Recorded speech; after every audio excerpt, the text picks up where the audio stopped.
Fala, galera dos bastidores, bem-vindos ao canal Bastidores da Arquibancada. Vou abrir aqui o noticiário do Botafogo, aqui pela manhã, aqui no canal Bastidores da Arquibancada, com algumas notícias. Vou misturar alguns temas para trazer para vocês alguns assuntos que eu considero importantes. Primeiro, muita gente perguntando a questão aí da Perimet, né, tem encerrado as suas atividades lá na Ucrânia, se isso interfere ou não aqui no Brasil. É uma pergunta que faz total sentido, né? Os botafoguenses aí muito preocupados, porque esse patrocinador é o maior da história do Botafogo, cerca de 55 milhões de reais em 2 anos, é o que o Fogão vai ganhar com esse patrocínio, mas eles estão encerrando a questão lá na Ucrânia, já respondendo aí a pergunta para a galera, por uma questão ali do governo, galera. Estão batendo em cima ali da casa de aposta, né? Então eles preferiram encerrar as atividades no país, né? Vão se acertar ali juridicamente com todos os clientes e vão, pelo contrário, vão investir mais aqui no Brasil. Vou vir com tudo aqui para o Brasil e aí eu não sei se isso aumentaria, né, a monetização no Botafogo ou se vai investir em outros clubes, mas de fato eles vão virar, né, toda a vertente aqui para o Brasil. Portanto, galera, essa questão aí da Perimet é importantíssima, não interfere no Botafogo. Primeiro assunto aqui. Segundo assunto, né, a gente tem acompanhado os campeonatos estaduais. A CBF deu um tiro no pé, né?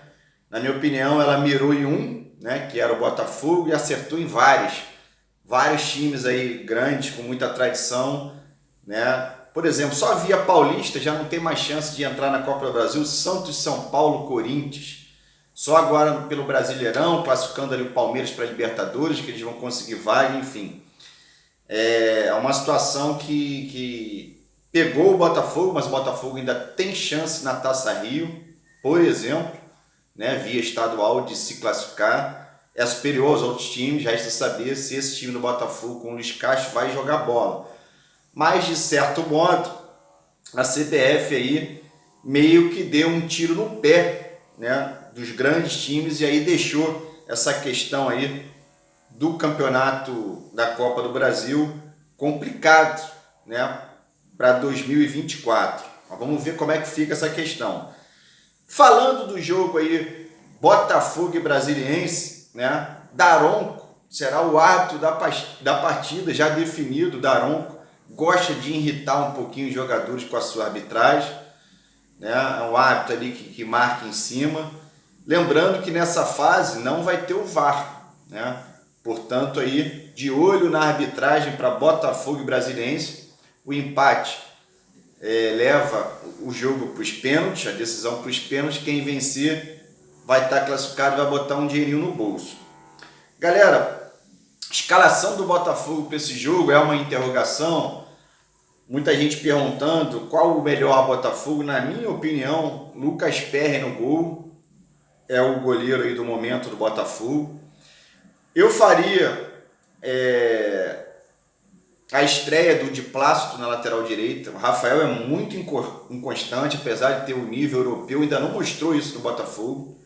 Então o Di Plácido, se foi contratado para jogar, para resolver o problema lateral, tem que ir para jogo, apesar de que eu não acho que esse jogador vai resolver o problema lateral, mas colocaria o Di Plácido. A zaga, Adrielson e Cuesta, né, com o Marçal na lateral esquerda, Tietê, né, Lucas Fernandes.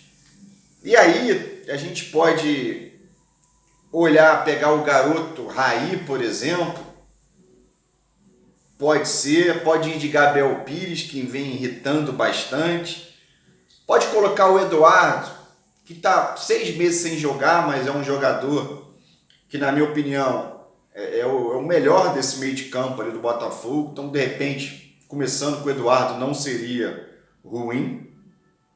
Na frente ali eu colocaria o Carlos Eduardo, o Vitor Sá e o Tiquinho Soares, né? Tendo a opção ali, tentar alguma coisa com o Luiz Henrique.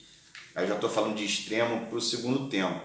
É o time que eu colocaria a campo, né? Sabendo que é um Botafogo que não tem muitas variações táticas, é um time ainda muito preso, na minha opinião, mas talvez esse fosse aí o melhor Botafogo para o momento. Lembrando que o Botafogo tem que contratar, enfim, a gente defende aqui no canal que o Botafogo tem que ir no mercado, né? Os times eles estão muito iguais aí no Campeonato Brasileiro, se a gente for olhar, mas eu coloco o Botafogo novamente como meio de tabela, um pouquinho inferior ao ano passado pelas perdas que a gente teve, né? Então o Botafogo hoje é um time ali de 12º, terceiro, quarto, né? É um time de meio de tabela. Não é o time que coloca o Botafogo, por exemplo, numa Libertadores, que é o que o Botafogo está pleiteando. Esse time, na minha opinião, não classifica para Libertadores. É um time de meio de tabela, pior do que o ano passado, a não ser que a gente vá ao mercado dentro desse um mês aí, faça algumas contratações que encaixem no time e o Botafogo comece a rodar. Outro assunto importante, galera, é o seguinte: o Docésio Melo, presidente do Botafogo, ele respondeu via Instagram alguns torcedores do Botafogo que questionaram a venda do Jefinho, que questionaram essa questão dos relatórios entregue à SAF.